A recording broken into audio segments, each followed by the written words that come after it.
दतिया रियासत में 14वें महाराज की घोषणा के बाद से विवाद बढ़ गया है। परिणीता राजे के पति राहुल देव सिंह ने खुद को रियासत का महाराज घोषित कर दिया है। राजमाता भावना राजे ने खुद ही अपने दामाद का राज तिलक किया। हालांकि शाही परिवार में राहुल देव सिंह को महाराज घोषित करने पर विवाद शुरू हो गया है। राहुल देव सिंह के राजतिलक को राजघराने के दूसरे सदस्यों ने मान्यता नहीं दी है। दतिया राजघराने के दूसरे सदस्यों ने इसे पूरी तरह से अवैध बताया है। इस बीच अपने दामाद के पक्ष में राजमाता भावना राजे उतर आई हैं। उन्होंने दतिया रियासत के इतिहास के बारे में बताते हुए दावा किया कि ये राजतिलक एकदम जायज है। महाराज पैलेस पर एक आयोजन रखा गया था जिसका विरोध घनश्याम सिंह जी द्वारा किया गया, जो कि पूर्णतः बेबुनियाद है। आप सबको ये बात मालूम है कि दतिया रियासत के महाराज गोविंद सिंह जो देव के दो पुत्र थे, महाराज बलभद्र सिंह और महाराज जसवंत सिंह। मैंने या मेरे परिवार के सदस्यों द्वारा कभी भी आपके बब्बाजू महाराज बलभद्र सिंह या आपके पिता महाराज किशन सिंह या आपके ज्येष्ठ भ्राता के नाम उपयोग या दुरुपयोग नहीं किया गया। परंतु यदि मैं अपने ससुर स्वर्गीय दादा महाराज जसवंत सिंह जो देव की परंपरा को आगे बढ़ाते हुए उनके दायित्व का भार अपने दामाद को संभालने दे रही हूँ, तो आपको या किसी और को भी आपत्ति करने का कोई अधिकार नहीं है। आपके निवास पर जब भी कोई आयोजन हुए, हम उनमें सपरिवार शामिल हुए और कभी किसी प्रकार का विरोध नहीं किया, क्योंकि आप अपने पिता व दादाजी की परंपरा को आगे बढ़ा रहे थे। फिर 6 अप्रैल 2025 को जो आयोजन मेरे निवास पर किया गया, जिसमें यदि मैंने अपने दामाद सवाई राजा राहुल देव सिंह को अपनी परंपरा को आगे बढ़ाने का उत्तरदायित्व सौंपा और उत्तराधिकारी के रूप में उनका तिलक किया, तो आपको या किसी को भी आपत्ति करने या जताने का अधिकार नहीं है। जिसमें यदि मैंने अपने दामाद सवाई राजा राहुल देव सिंह को अपनी परंपरा को आगे बढ़ाने का उत्तरदायित्व सौंपा और उत्तराधिकारी के रूप में उनका तिलक किया गया, तो आपको या किसी को भी आपत्ति करने या जताने का अधिकार नहीं है। संविधान के अनुसार आज़ादी के बाद न कोई राजा है न महाराजा है, और हमने एवं हमारे परिवार ने मौखिक या लिखित तौर पर ये बात नहीं कही है।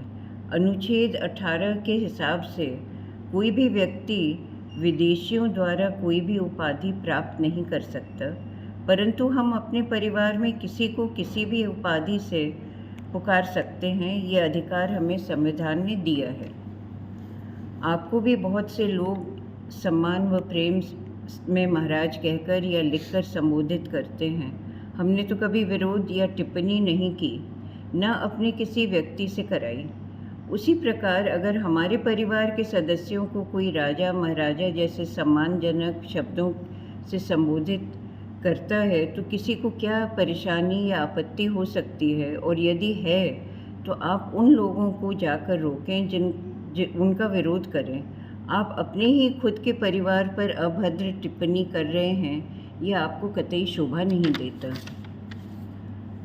रही बात नाम की, तो भारत एक स्वतंत्र देश है।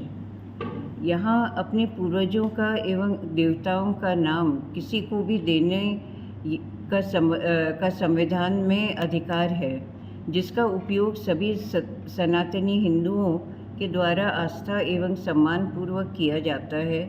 ऐसा करने पर कोई प्रतिबंध नहीं है। रही बात छोटे और बड़े की, तो हमारे पूर्वज महाराजा वीर सिंह जो देव भी बड़ौनी के जागीरदार थे। उनके 9 पुत्र थे और उन्होंने अपने सभी 9 पुत्रों को महाराजा बनाया था, सिर्फ ज्येष्ठ पुत्र को नहीं। तो क्या आप उन पर भी सवालिया निशान उठा देंगे? महाराज छत्रसाल, जो कि लूना महेबा जैसे छोटे गांव के जागीरदार थे, उन्हें भी महाराज की उपाधि दी गई, और आज वो हमारी क्षत्रिय समाज व इस देश के आन बान शान हैं। तो क्या अब आप उन पर भी सवालिया निशान उठा देंगे कि जागीरदार होकर उन्हें महाराजा का टाइटल कैसे दिया गया? उसी प्रकार हमारे दामाद सवाई राजा राहुल देव सिंह दतिया रियासत के एक बहुत ही प्रतिष्ठित जागीरदार परिवार का हिस्सा हैं। उनके दादाजी स्वर्गीय दीवान मेजर पूरन सिंह छोटे बहादुर जू जनसंघ के प्रथम संस्थापक रहे। दतिया से 1952 में जनसंघ से पहला चुनाव लड़ा तथा साहित्य भूषण की उपाधि से विभूषित रहे। एक वैभवशाली इतिहास दतिया रियासत के सभी जागीरदारों का रहा है। इन्हीं प्रतिष्ठित परिवारों से मेरे दामाद सवाई राजा राहुल देव सिंह जू देव हैं, जिनकी छवि को धूमिल करने का प्रयास आप कर रहे हैं। ये बहुत ही अशोभनीय है। रही बात साक्ष्य की, तो मर्यादाओं के चलते हमने उसे सार्वजनिक करना उचित नहीं समझा, परंतु मजबूरन यदि आवश्यकता पड़ी तो हम वो भी करेंगे। अंत में परिवार की वरिष्ठ होने के नाते आपको एक बार फिर कहती हूँ कि अपने ही परिवार पर अभद्र टिप्पणियाँ करना आपकी छोटी मानसिकता को दर्शाता है। इन बातों की पुनरावृत्ति न की जाए, अन्यथा मैं कानूनी कार्रवाई करने पर विवश हो जाऊंगी। राजमाता भावना राजे ने साफ किया है कि उन्होंने अपने ससुर की परंपरा को निभाते हुए अपने दामाद का राज तिलक किया। राजमाता ने महाराज घनश्याम सिंह जूदेव और अरुणादित्य सिंह जूदेव द्वारा उठाए गए सवालों पर नाराजगी जाहिर की। उनसे पारिवारिक मामलों में दखल न देने को कहा। आपको बता दें कि दतिया रियासत का इतिहास बुंदेलखंड के महाराज वीर सिंह जूदेव से जुड़ा है। आजादी से पहले ये रियासत काफी मजबूत थी। फिलहाल इस रियासत में राहुल देव सिंह का राज तिलक अब विवादों में आ गया है, लेकिन राहुल देव की सास और राजमाता भावना राजे अपने दामाद के साथ मजबूती से खड़ी है और दावा कर रही है कि वो राजघराने की परंपराओं का पालन कर रही है। दतिया से अशोक शर्मा की रिपोर्ट, MP तक।